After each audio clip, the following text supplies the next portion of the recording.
Hello guys, may tuturo po sa inyo ngayon kung paano umatak ng dragons with Dragon Rider with balloons. Ito po yung yung troops na ay gamitin. Tapos po ang donate niya ay Super Yeti. Tapos dalawang clone, isang panty-strap. Tapos dalawang priest. Yan po ang mga troops na gagamitin ko. Yan. Tara po. Hanap tayo ng kamats. Nang mataka natin ng yan. Unahin ko muna pong linisin yung labas gamit ng Super Sneaky Goblins. Linisin ko na para sa kanan.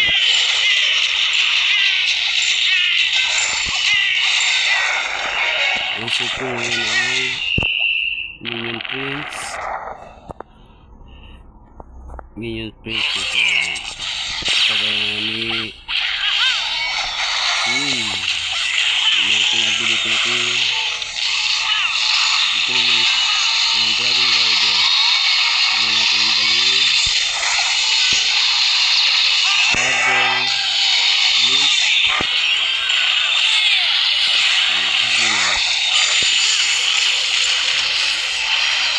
kung natin yung flip doon saan natin gamitin ang flame.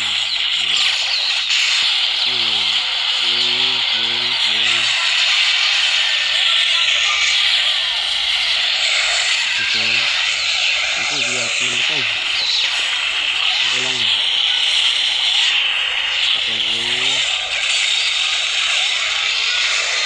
siguro yung skeleton. Hindi tayo ng skeleton.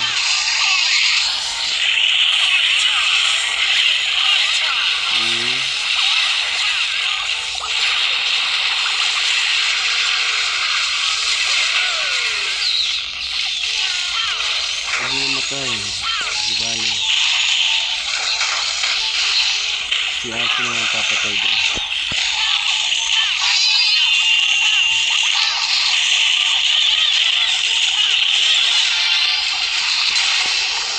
Dito naman dragon.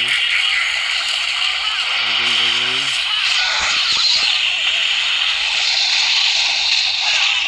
Sa ability gamitin mo na dami ito na sa asido ito na gamit yung poison siguro swag ko na dito.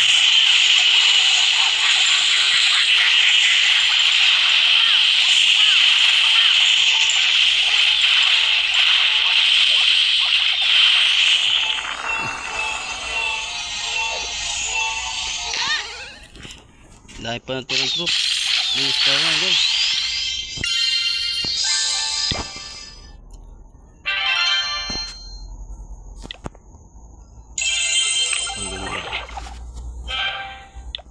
Donate mo, ganyan ulit. Ang ganyan ang donate.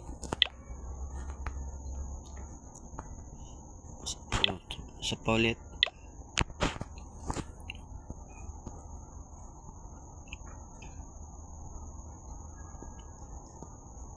Ganun ulit. Unahin natin linisin ang labas. Yung Super Sneaky Goblins. Ito.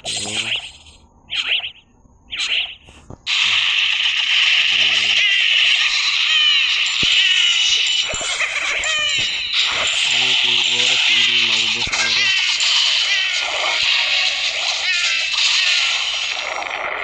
Kasi dito na lang yung Minion Prince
natin.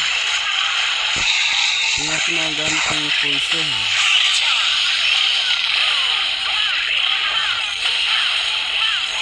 Weakness lang lang siguro.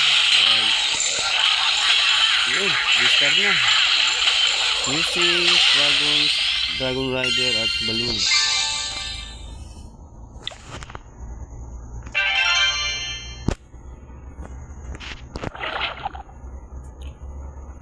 Ganun lang guys. Unahin muna yung Sneaking Goblins.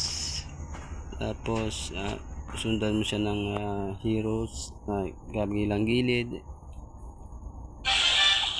Or kasama yung heroes. Kasama baksa yung Dragon Rider, Balloons. Tapos Warden.